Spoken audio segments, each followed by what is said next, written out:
Hi, everyone. Thanks for joining us today. I'm Maggie Tharp here, Product Marketing Manager at Rockerbox, joined by our friends at Direct Avenue and also an expert on the Rockerbox team to talk to you about the shifting media landscape.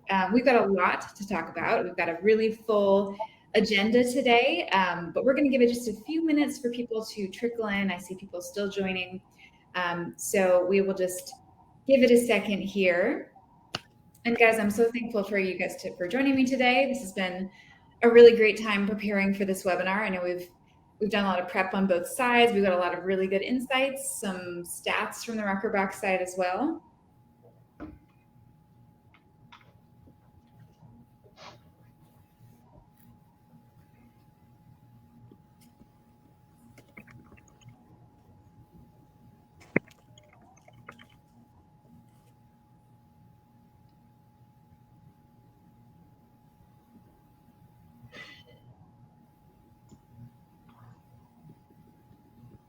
And you're getting a quick little preview there of our slides there. We were just clicking through those, making sure that they are ready to go, and they are. All right. So without further ado, we're just going to go ahead and kick it off. I see quite a few people joining us today. So yeah, what we're talking about is the shifting media landscape. We're talking about advertising in the second half of 2023. As any marketer knows, it's just not a predictable landscape. Things are different month to month and sometimes even week to week. So we wanted to take a mid-year review to look back on what it's been like this year already and what to look forward to in 2023. So a quick intro into who you have presenting here today. We're from Rockerbox, Patrick and I, and we're a marketing measurement platform that helps B2C marketers primarily measure all of their marketing, see what's really working, and make the right investments. And we're joined today by our partners at Direct Avenue. So Nikki and Josh, want to give us a quick intro into your company?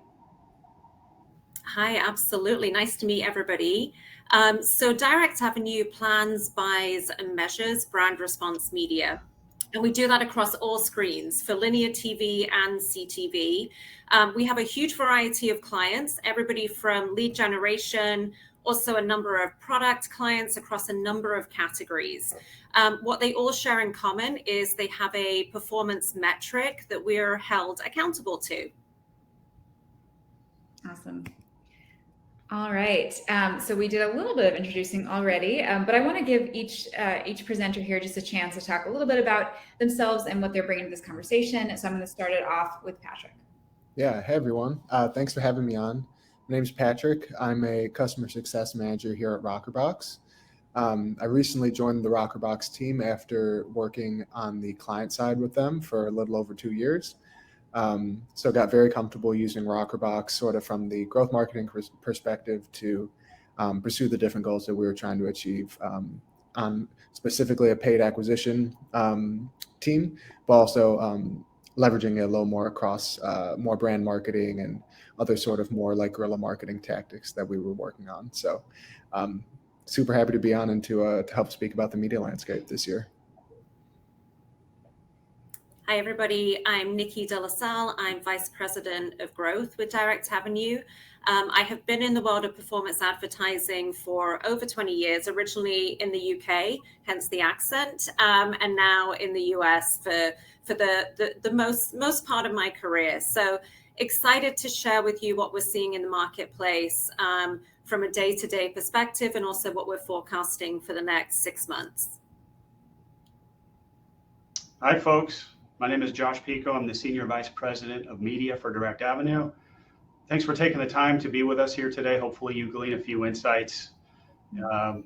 We have a collective, probably 100 plus years in the industry of performance marketing, myself over 20. So hopefully we can shed some light on to things we've observed, what's currently happening, and what the future is looking like as far as we can tell. So again, thanks for your time today. All right, let's get into it. And I am unpictured, but I'm Maggie Tharp, Product Marketing Manager here at Rockerbox. I'm happy to be able to be on here as kind of your host for today to coordinate things. If you have questions along the way for anyone, just drop them in the chat and we'll get to those as they go. So let's kick it off. You know, like as we've seen, 2023 has kind of been a relative return to a traditional marketing landscape. How have we seen this play out for advertisers? So the key word here is relative, right? We're observing changes in our marketplace all the time. In this industry, there's volatility, there's ebbs and flows. That's nothing new. There's definitely been some conservative ad spending so far this year, right? We've had economic uncertainty, and companies that are brand companies, they're marketing companies, they tend to be more conservative, and they look for ways to allocate dollars to budgets based on performance versus a traditional, awareness campaign. So as a result, premium publishers out there in the space, content providers alike, they rely on brand advertising or ads that seek to improve a company's reputation, right? That can face challenges when those dollars get placed differently. And that's definitely something we're observing this year. Lower volume and later commitments to upfront deals have created a sort of volatile landscape. There's been a lot of brands looking for nimble buying media strategies, right? People that, again, are usually geared towards awareness and building that sort of proof of a company's social proof. They're looking for direct results. They're reserving cash for opportunities to perform versus building awareness and reaching mass media. Brands nowadays are controlling flighting. They want to go dark and see what that holistic view is of a marketing channel. You've got to really build out your schedules to do that. You have to have autonomy and flexibility to change weeks, to flight on, flight off. And that is something we've seen more and more throughout the year.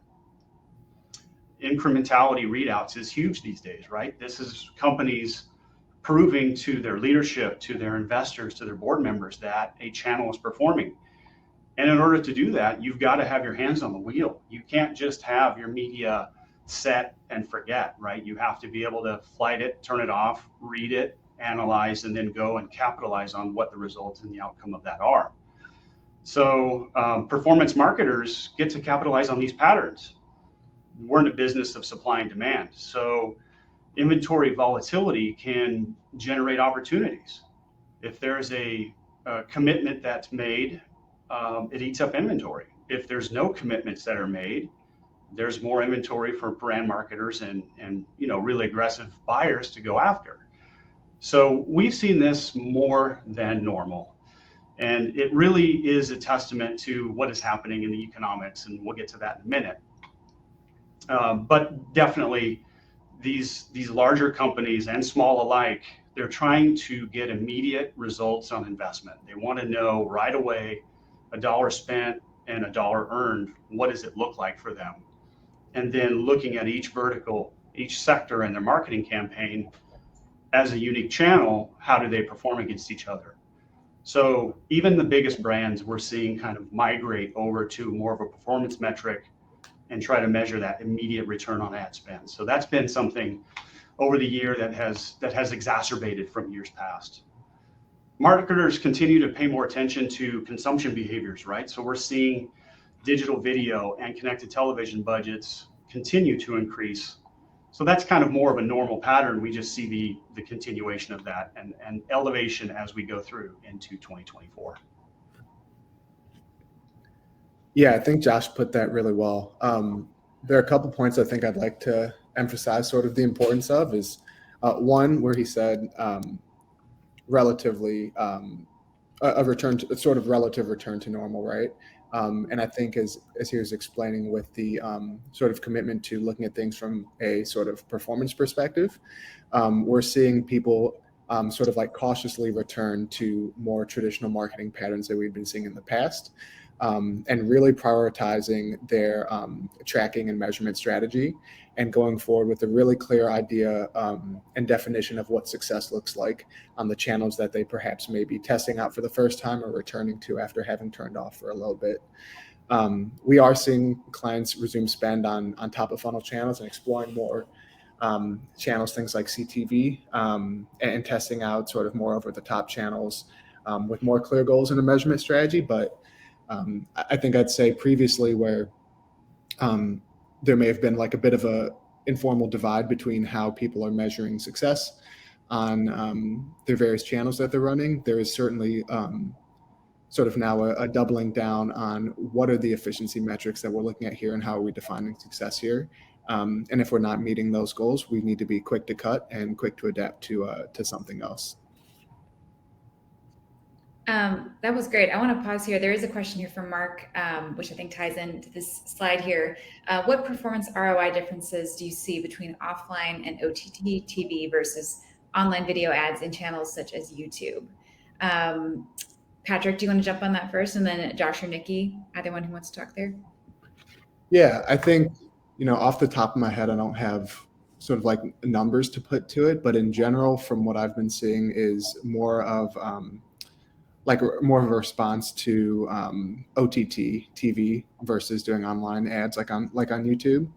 I think something that's helping the sort of OTT come out as a winner as a new channel for a lot of new clients to test is that it's actually a lot easier to track than it seems on sort of like at first glance. And so we're actually able to pretty accurately tie back. Rockerbox matches touch points in OTT using IP address. And we're able to do so quite accurately based off of seeing like an OTT ad and then tying that back to the same user that might go to the website and then go on to complete a conversion event. But we can absolutely pull up some ROI like hard values to provide after the call, if that'll be helpful. Yeah, definitely. Yeah, Nikki or Josh, want to jump in there? Yeah, sure. So in terms of return on ad spend, YouTube television, great little channel for testing creative efficacy, understanding, some different audience segments. I think the challenge between television being linear and OTT, we consider, television the 80 inch on the wall, which kind of encompasses both of those mediums, to have a larger reach. So in terms of ROI, scalability is a question on YouTube. There is definitely a large audience. Depending on your demographic, your target, it can be limiting. So that's where we see the differences in terms of scale. So there's return on ad spend, there's good performance in both brackets there. It's just a matter of how much. Awesome. All right. Go ahead, Nikki. Yeah. I'm sorry, I was just going to add to that as well. I think it depends if we're looking at this in isolation before we introduce television and CTV. So as bigger mass vehicles, what they're going to do is provide a halo effect to the other channels as well. So I think that when you're looking at that, it's great to have that comparison, but we need to look at everything as an integrated campaign and see what the holistic effect is. Yeah. Awesome.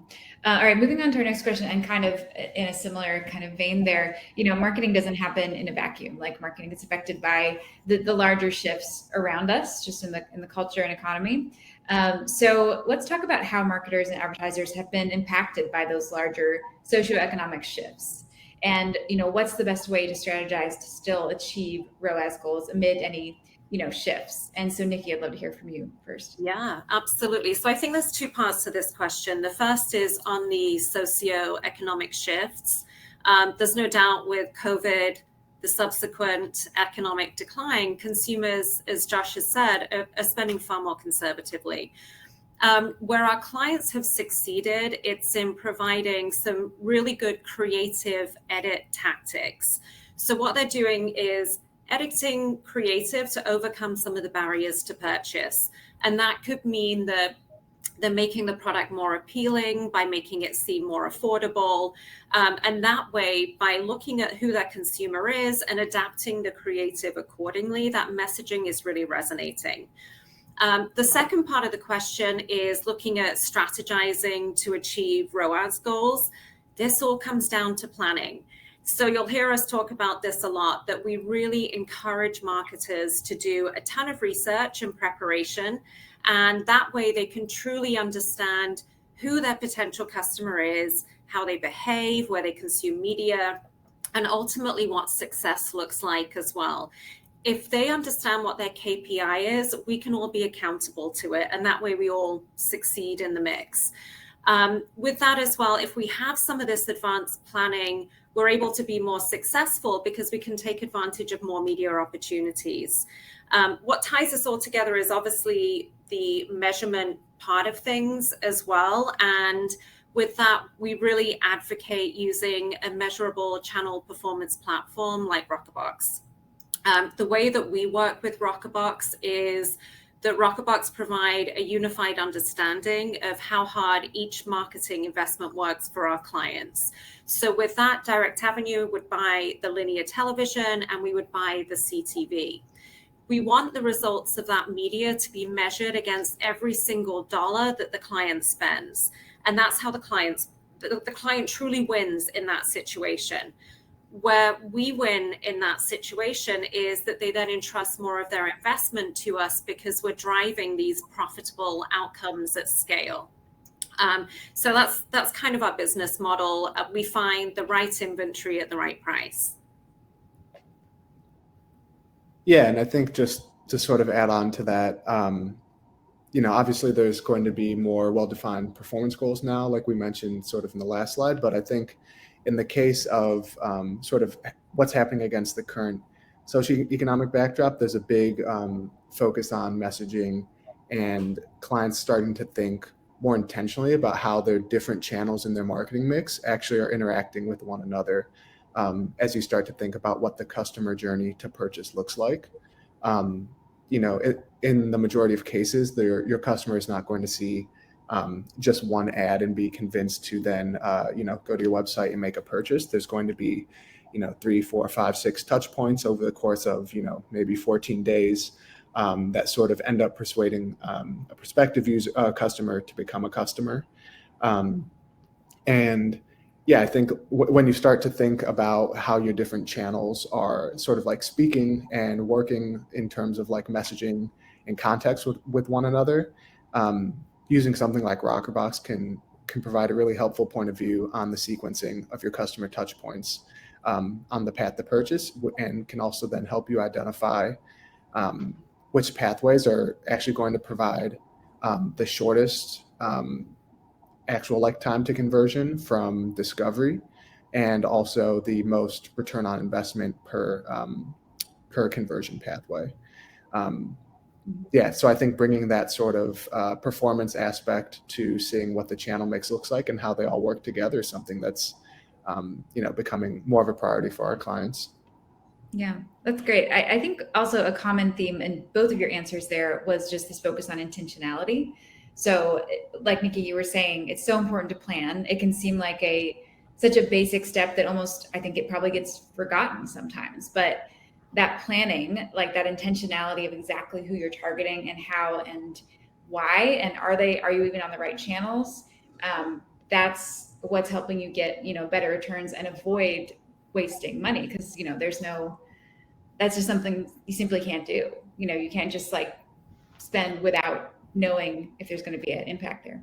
Yeah, it's a good point, Maggie. Certainly baseline measurement, brands understanding what their holistic numbers look like before launching a channel is part of what we mean by planning. A brand has to do a lot of homework before they, engage with an agency or a buying service or even sellers, so that when they launch a channel, they have an understanding of what the business looked like before, during, and after, right? That's kind of happening behind the scenes, but oftentimes brands don't understand what their normal looks like, and therefore it makes it even harder for them to measure out the ROI after a flighted test.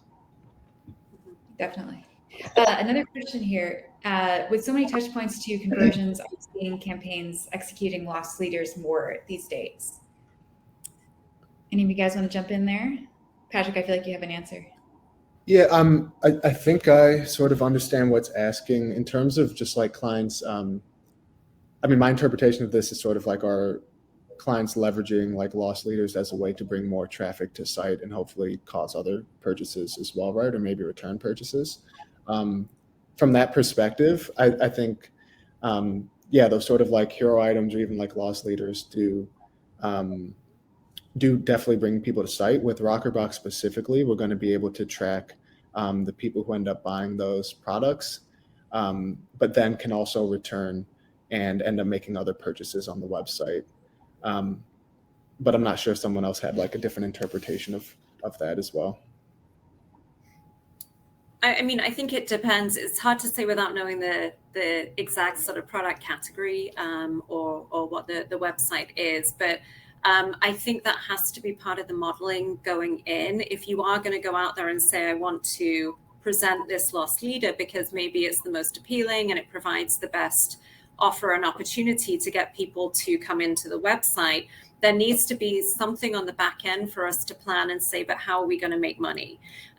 So as long as there is that, basically everything has to be integrated in its approach. We don't want to leave it to chance. So that's something that we can walk through with clients in terms of saying, like, what is the output of the media, and are we going to get to the same goal? And does that target change just because you've got a loss leader on the front end? Do you have everything in terms of product and process to work on the back end? Awesome, Mark, hope that's helpful. And kind of a pivot here, we promised, predictions for the future and also looking back at some trends we've seen. So let's look back at the first half of 2023. What were those trends? Looking back, what have we seen that's been big, and how can that maybe inform us going forward? Josh, I'll pass it up to you first. Yeah, so too many to name here on a short webinar, but to call out a couple of highlights, we saw companies from all divisions right-sizing. Right, operational changes was a big part of our industry and the brands that we work with. Right-sizing their companies, cutting costs, getting lean. We saw that happen basically since about July of 2022, and that includes on-air hosts and talent too. So it affects media publishers, content providers, and that's that's a shakeup. That's something that we haven't seen happen as much as we did the first half of this year. We are also in the midst still of a writer's strike that has now affected the SAG-AFTRA actors. So there's a big fallout from that because you've got programming that is no longer premium new released episodic content. It's reruns, and the lack of that new content creates challenges for media sellers. They may have upfront commitments or brand commitments that require new episodes. And when the writers are striking and the episodes aren't being released, then there's reruns going into those time slots. So who fills it, right? There are opportunities for performance brands to capitalize on that. Buyers and sellers are negotiating and talking about this stuff all the time. So it's just another element of it's a notable change because it's kind of still ongoing. It's not finalized yet, but I want to make a nod to it that it's disruptive in both good ways and bad ways, depending on what side of the brand street you live on. So that's definitely something that it'll be interesting to see how it plays out, but it continues today. Political ad spending, that's another element that started earlier than normal this year, primarily in the presidential candidacy, but still late May, early June, we saw some ad dollars coming for political. That's several months prior to typical windows. So a bit abnormal as we approach an election year. And certainly, as I mentioned before, we see an increase in scatter volume. Brands are taking advantage of good pricing, right? Brands are holding dollars back and coming in when it's opportunistic for them, whether that be economic changes and they feel like there's more confidence behind consumer buying, or pricing. They're just taking advantage of deals that they can get to be as most profitable as possible. And then lastly, performance. So, performance brands that are measuring KPIs, whether it's top of funnel, mid funnel, or, downstream on conversions, it's been a challenge. First quarter this year for the health and fitness category, as an example, even some of the beauty products and supplements, they struggled compared to first quarters in the past, right? That's, for some brands, that is their Super Bowl time period. That's when they make their profit for their year. And this year it was just a challenge. Response rates were down.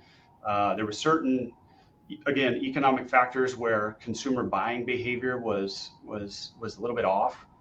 People just weren't spending the money on the wants. They're more focused on the needs. And that is something that we've seen throughout the year. And hopefully, the future will adjust, but we're starting to see a little bit of a return. We'll get to that in a minute, but it's definitely a high, not necessarily a highlight, but something that was very relevant to us.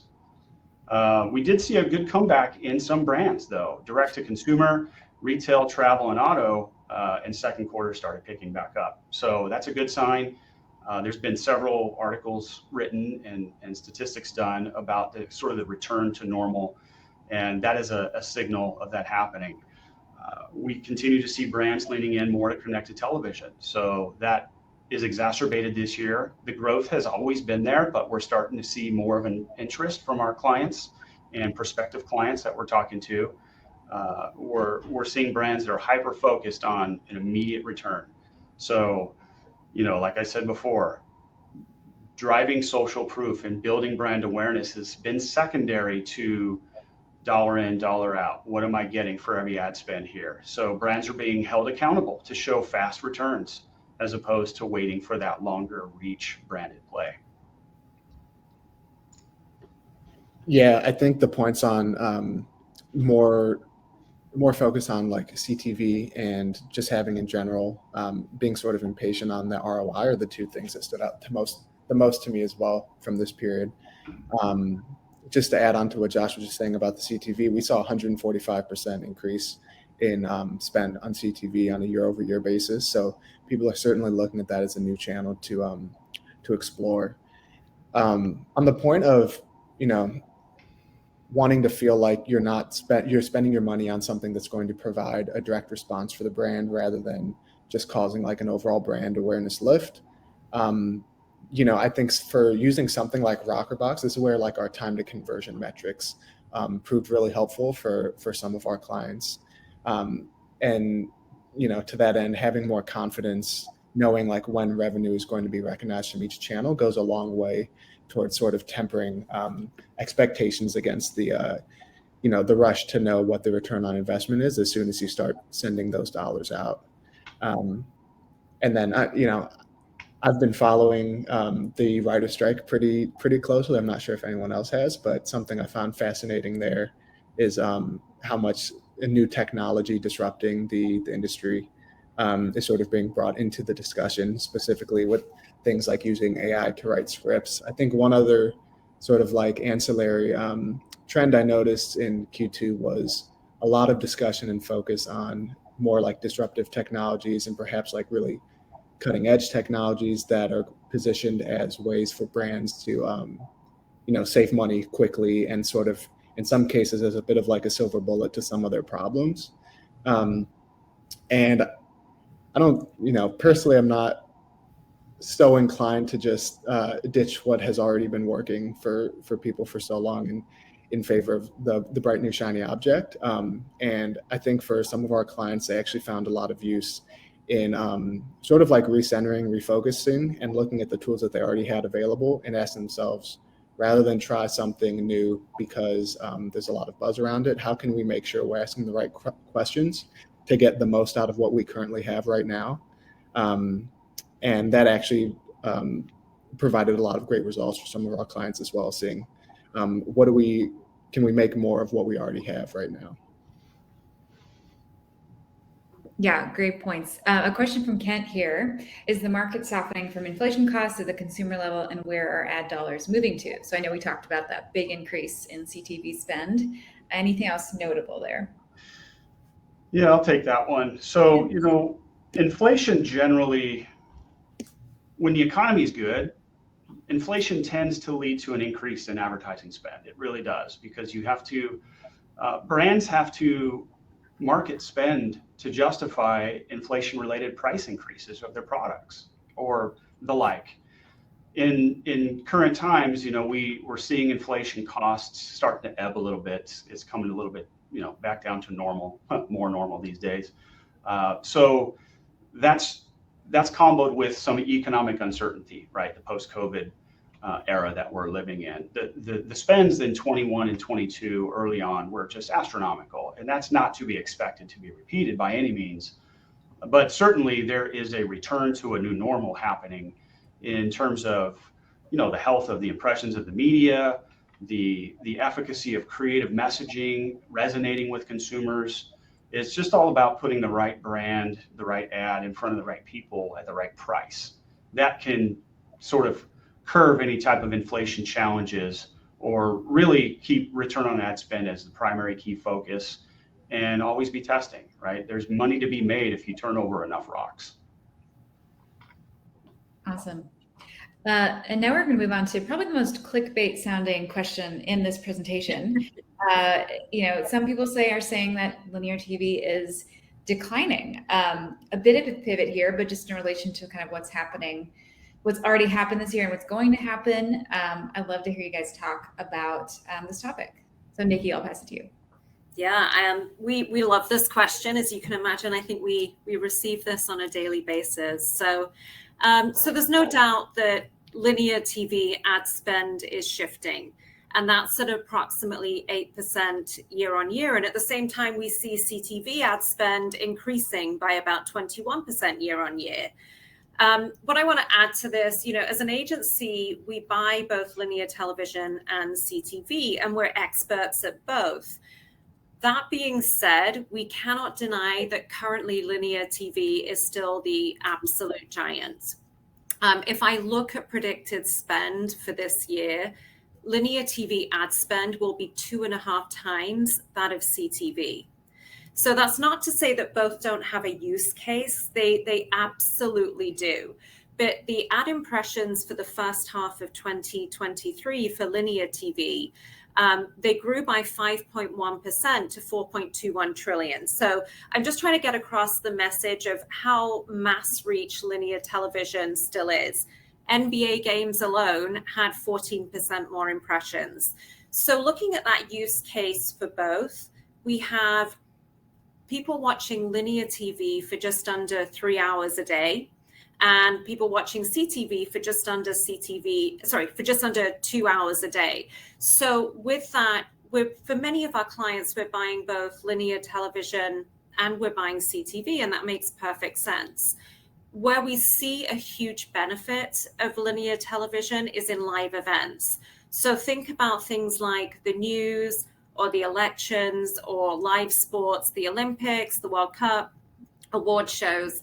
Linear TV holds massive reach in those areas, and CTV is just not as well used.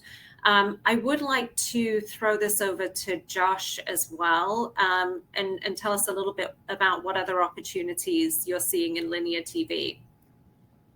Yeah, it has everything to do with a brand's budget. Not every brand can afford to be in premium news or live sporting environments, right? Because those are massive reach vehicles. Entertainment, lifestyle, cultural, religion, these are categories of content that really make up the foundation of performance brands that have smaller budgets. We can't forget about folks out there getting tired of the news stories. Oftentimes there's a negative connotation with news, and people turn to this other programming content to feel better about their lives themselves, to get away from, all of the banter and things that are happening. So we're seeing a lot of return on ad spend from just that everyday lighthearted programming that has lower reach, right? Albeit a very strong performance mechanism, it doesn't reach the masses that some of that live sports and news that you alluded to earlier. So again, you have a budget, you have a brand, well, line it up, put the brand where it belongs, the right size media properties, so that you can diversify your mix and stay relevant in front of audiences, right? That's one thing that is important, to always have frequency, to be relevant, to be there, so that when a consumer is ready to take an action, you're top of mind. You have some awareness built up. And these smaller reach vehicles are a great way to do that. Yeah, and just to balance this out a little bit as well with CTV. CTV is offering enormous promise. That's not news to anyone. It is a growing audience. It is highly targeted. Generally, when we think about linear television or CTV, there is no bad media. It is a function of rate versus return aligned against that target customer and also the KPI of the client. Yeah, and I think y'all just put it great. One thing I'd like to add is just sort of a bit of the marketer's perception of linear TV. Obviously, like Josh said, like the budget is going to be prohibitive to whether you're actually thinking about spending on linear or not. But there are, I think, a lot of customers who still look at TV and think it's sort of maybe like a big, outdated, clunky channel that might be hard to stand up from an advertising perspective for them. And I think in practice, it's actually a lot more reasonable than it may seem on surface level.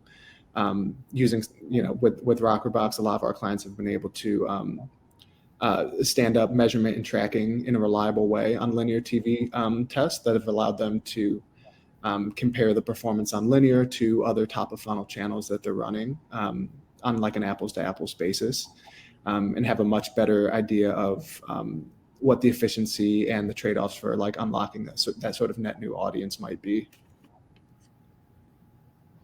That's all great insights. And I think, Mark, we tackled your question there about those predictions on spending. We talked about that a lot there. Yeah. But also I want to go to Nolan's question here. Is there a concern that hyper-targeted quick return campaigns may come at a cost to brand equity? Increased exposure through social and CTV and OTT compared to live premium programming. Any thoughts on that, Nicky or Josh or Patrick? Yeah, I've got a thought. I think, when quick return campaigns, you're measuring every dollar, every return dollar, right? Rockerbox is a great tool to help you do that. If you find performance, you double down, you triple down, you exploit results. And by nature of having additional frequency in front of those consumers, you are effectively building equity of your brand. You're creating unaided awareness. Now, it's a different tactic. It's a different strategy. You do that, over and over, day in, day out, and you always test new media. You can both build a brand and have really strong return on ad spend if you are responsible and accountable for your moves. Rockerbox is a great tool to help us do that, to sift through hundreds of channels and day parts and creative combinations to understand where the results are coming from on a very measurable, accountable basis. And we're held by the brands that we work with to those numbers. So we see it happen many times where we build a response campaign up to a level that actually does start to generate some brand equity. Companies can measure that. They can use focus groups and they can use other third-party companies to measure their brand awareness and their lift. And it's been proven that as long as you're staying in front of that consumer, it doesn't matter how you're planning and buying. It's a matter of the frequency of which that consumer is being exposed to your brand. So you can kind of have both. We definitely think there are brands that need both. So there's an overarching layer of a brand campaign or planning that always helps. There's an analogy that rising tide lifts all boats. If you have a big GRP buy layered over the top of a very hardworking performance campaign, it's kind of the best of both worlds to have a hybrid campaign where you need to create that awareness and build the equity, but you also have to look at your weekly budgets or monthly budgets and report to leadership what your returns look like. So again, strategies can vary from brand to brand, but hopefully that's a little bit of insight as to how we think about it. Yeah, that's great. Thanks, Josh. So now I want to move on to kind of one of the main questions in this webinar is, what's next? And I know here at Rockerbox, we're thinking a lot about Black Friday, Cyber Monday, the kind of holiday season. We have our holidays conference coming up that's going to be all about preparing for the holidays. So I'm sure that's on a lot of people's mind. But what else should be top of mind? And Josh, I'll start with you. Well, we think that the U.S. upfronts, right, the volumes will continue in the current trends. I think the outlook is that there are brands still holding on the sidelines, reserving dollars because of everybody knows what our economic situation is. We have a pending election coming up. There's just a lot of uncertainties of what's going to happen. There is more engagement. There is definitely more negotiations, and depending on the buyers and sellers, this could vary drastically. But more cash being reserved to be opportunistic is definitely a focus of brands we talk to and some of the media sellers out there and the word in the marketplace. So we definitely see dollars shifting around to and from digital and social. There's just a lot of movement. And I think when brands allocate a commitment up front to a media property, it kind of handcuffs them a little bit to making those types of moves in flight, in campaign. So I think that's definitely top of mind for many. We also have consistency, right? So many of the same categories that have been profitable and have been kind of relevant this year are going to continue. Categories like health and fitness, beauty, healthcare, pharma in a big way, insurance companies, consumer goods, and large online retailers such as Amazon. So as we're moving into fourth quarter, we're expecting these predictable advertisers to peak. These are like AEP, annual enrollment period, Medicare companies. That's going to be, an October through December flight. We also have the hard 8 or hard 10. These are the weeks leading up to the holiday gifting season. You combo that with a 3 times forecasted political ad spend compared to the last presidential election, then we have this compounding kind of pressure on inventory throughout the rest of the year. And that's going to create some uncertainty. It's definitely going to create some negotiations between buyers and sellers. And I think it's important that brands and clients understand what they're getting into, especially if they're geared toward an older demographic. There could be some additional changes to the media strategy as we roll through these time periods. It's just a unique year because everything is stacking up on top of each other. And we're also getting ready for some Olympics coming up soon. So there are things that are coming up that are traditional, like AEP and the hard 8. There is this political dollar amount that is ridiculously high. We'll see if it actually comes to fruition, but the forecasters are showing a 3x amount. And I think lastly, connected TV and digital video are looking stronger, and we expect that to continue to grow.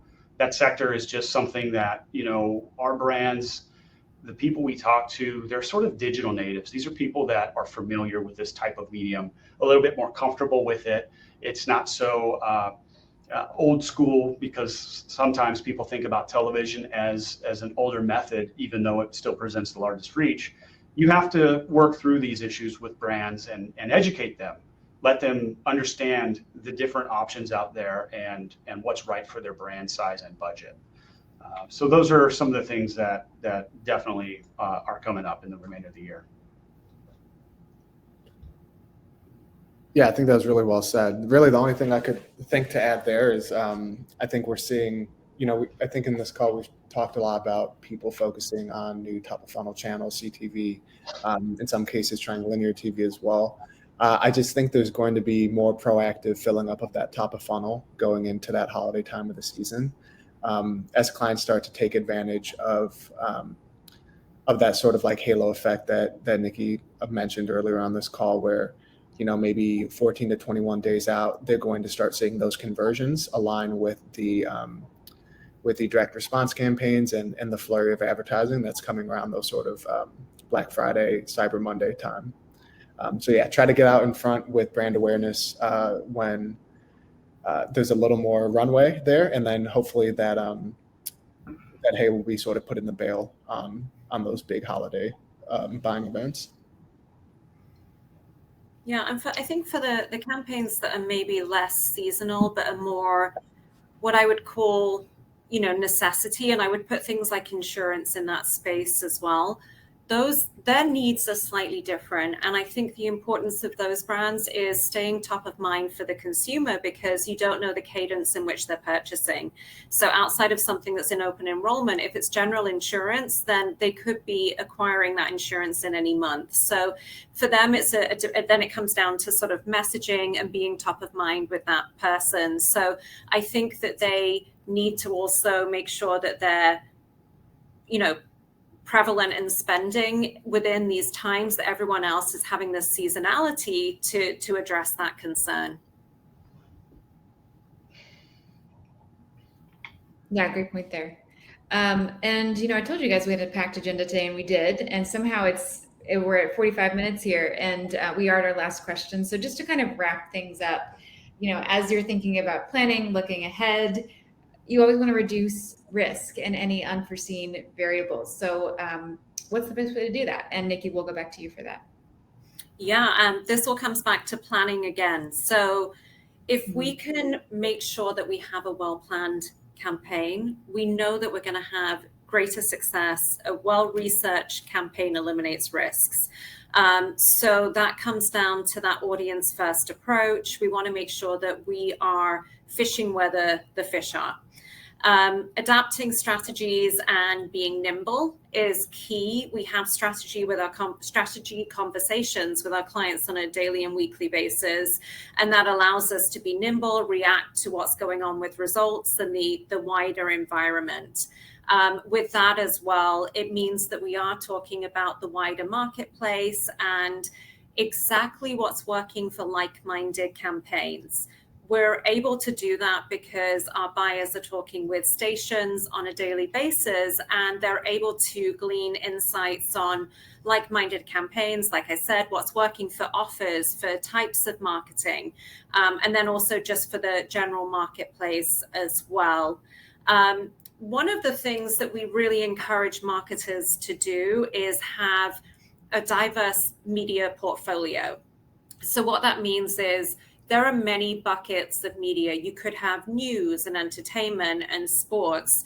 For many of our clients, news is fantastic. It works really, really well, but it's also incredibly risky, and they can easily get pushed out of their airtime because of breaking news.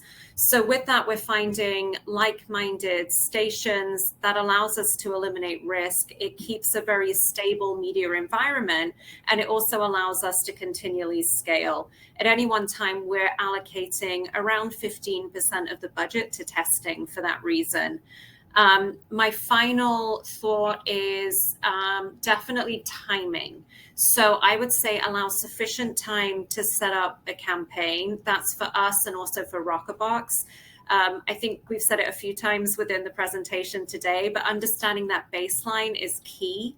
And once we understand that baseline activity, then we can optimize and also provide some great predictable outcomes for the campaign. Yeah, I'd say planning is key. It's simple, but I think it's very hard to do well and have a good commitment to, especially when you're trying multiple things at once. When you're able to plan out ahead of time, specifically as it relates to getting like the tracking and measurement plan set up for a new channel you're testing, it's going to avoid just drawing out any of your efforts longer than they need to be. You're going to be able to make a more trustworthy decision on more significant data in a sooner amount of time, rather than having to wait, let's give it another week to see if performance might turn around, or trying to figure out problems like on the fly. If you're able to put everything out in front of it, you're just going to be able to move a lot more efficiently, especially as we get to crunch time here towards the end of the year. All right. Well, that brings us to the end of our presentation. We've answered a bunch of questions along the way. We have a few more minutes here for additional questions. And while people are thinking of those, I just want to thank all of you for joining and discussing today. We had a lot of great conversation. That stat that you had, Patrick, I'm looking back at it now, 145% increase in CTV spending. That was just like a wow number. A lot of really interesting insights, a lot of good food for thought from everyone. I want to say, if anyone, some of you may already be Rockerbox customers on this call. If you're interested in learning more, you can check out our demo page, sign up for a one-on-one demo there. And then likewise, if you're interested in learning more about Direct Avenue, just follow the contact information there.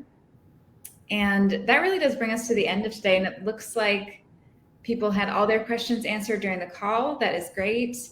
To everyone attending, we will send out a recap of this. You can watch the video again, send it to anyone on your team that also needs to see all this. But yeah, Josh, Nikki, Patrick, thank you guys so much. Thank you. Yeah. Thanks, y'all. Yeah. All right. We'll hop off, but hope to see you guys in the future on another webinar. Thanks, everyone. Thank you.